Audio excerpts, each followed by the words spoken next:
ഇതുപോലുള്ള DVD പ്ലെയറൊക്കെ ഉണ്ടായിരുന്നു എന്നുള്ള കാര്യം അറിയില്ലാത്തവരുണ്ട് ഒരുപാട് പേര്. ഈ കാണുന്നത് പഴയൊരു പോർട്ടബിൾ DVD പ്ലെയർ ആണ്. DVD പ്ലെയർ മാത്രമല്ല വേറെയും ഓപ്ഷൻസ് ഇതിലുണ്ട്. ഇത് TV ആയിട്ട് ഉപയോഗിക്കാം, അതുപോലെ ഇതിനകത്ത് പെൻഡ്രൈവ് മെമ്മറി കാർഡ് കണക്ട് ചെയ്ത് അങ്ങനെ ഉപയോഗിക്കാം. അപ്പോൾ ഈ DVD പ്ലെയർ നമുക്കിവിടെ കിട്ടിയത് നമ്മുടെ റീസ്റ്റോറേഷൻ വീഡിയോസ് കണ്ടിട്ട് കോഴിക്കോടുള്ള വിനായക് ബ്രോ അയച്ചു തന്നാണ്. അങ്ങനെ ഇപ്പോൾ നമ്മളിതെല്ലാം അടിച്ച് സെപ്പറേറ്റ് ആക്കി എടുത്തിട്ടുണ്ട്. അപ്പോൾ ഇനി അടുത്തായിട്ട് നമുക്ക് ഇതൊന്നെല്ലാം ക്ലീൻ ചെയ്തെടുക്കാം. സാധാരണ നമ്മളിങ്ങനെയുള്ള റീസ്റ്റോറേഷൻ വീഡിയോസ് ഒക്കെ ചെയ്യുന്ന സമയത്ത് ഇങ്ങനെയുള്ള ബോർഡുകളൊക്കെ നമ്മൾ വെള്ളവും കാർ ഷാമ്പൂ ഒക്കെ ഉപയോഗിച്ചാണ് കഴുകി ക്ലീൻ ചെയ്തെടുക്കുന്നത്. ഇത് വേറെ ഒരാളുടെ സാധനം ആയതുകൊണ്ട് നമ്മൾ ഇന്നത് ക്ലീൻ ചെയ്തെടുക്കുന്നത് ഫോം ക്ലീനർ ഉപയോഗിച്ചാണ്.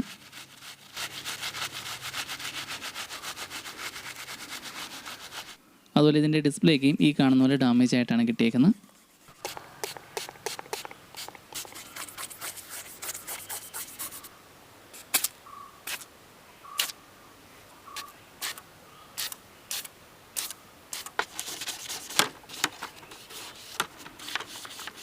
അങ്ങനെ ഇപ്പോൾ നമ്മളിതെല്ലാം ക്ലീൻ ചെയ്ത് സെറ്റാക്കി എടുത്തിട്ടുണ്ട്.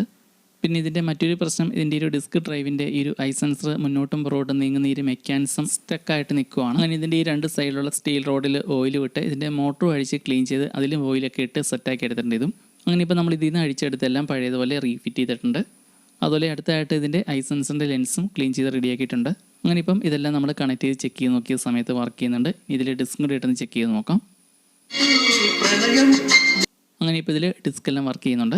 അപ്പോൾ നിങ്ങളുടെയൊക്കെ വീടുകളിലും ഇതുപോലുള്ള പഴയ ഐറ്റംസ് എന്തെങ്കിലുമൊക്കെ വർക്ക് ചെയ്തിട്ടുണ്ടെങ്കിൽ അതൊക്കെ ഒന്ന് എടുത്ത് ചെക്ക് ചെയ്ത് നോക്കുക. മിക്കതിനും ചെറിയ നിസ്സാരമായ കംപ്ലയിൻറ്റുകളൊക്കെ ആയിരിക്കും കാണുള്ളൂ. ഒട്ടുമിക്ക എല്ലാം തന്നെ നമുക്ക് അതിന് സ്വയമേ റെഡിയാക്കി എടുക്കാനും പറ്റും. അപ്പോൾ ഇതിൻ്റെ ഡീറ്റെയിൽ ആയിട്ടുള്ള വീഡിയോ നമ്മുടെ മെയിൻ യൂട്യൂബ് ചാനലാണുള്ളത്. അതുപോലെ ഫേസ്ബുക്കിലും ഉണ്ട്.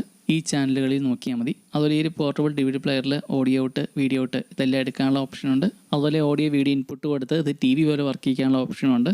അതുപോലെ ഈ DVD പ്ലെയർ 12 വോൾട്ടിൻ്റെ ബാറ്ററി കണക്ട് ചെയ്തോ അല്ലെങ്കിൽ 12 വോൾട്ടിൻ്റെ അഡാപ്റ്റർ കണക്ട് ചെയ്തോ വർക്ക് ചെയ്യാൻ പറ്റും. അതുപോലെ ഇതിൽ തന്നെ ഇൻബിൽറ്റ് ആയിട്ട് റീചാർജബിൾ ബാറ്ററി ഒക്കെ വരുന്നതാണ്. ഇത്രയും വർഷം പഴക്കമുള്ളതുകൊണ്ട് ബാറ്ററി കംപ്ലൈൻ്റ് ആയതാണ്. അതുപോലെ ഇതിൻ്റെ ഡിസ്പ്ലേ നമുക്ക് റെഡിയാക്കി എടുക്കാൻ പറ്റിയില്ല. ബാക്കിയുള്ള എല്ലാം ഓക്കെ ആക്കി എടുക്കാൻ പറ്റിയിട്ടുണ്ട്. അപ്പോൾ ഇനി പുതിയൊരു വീഡിയോ ആയിട്ട് വീണ്ടും കാണാം.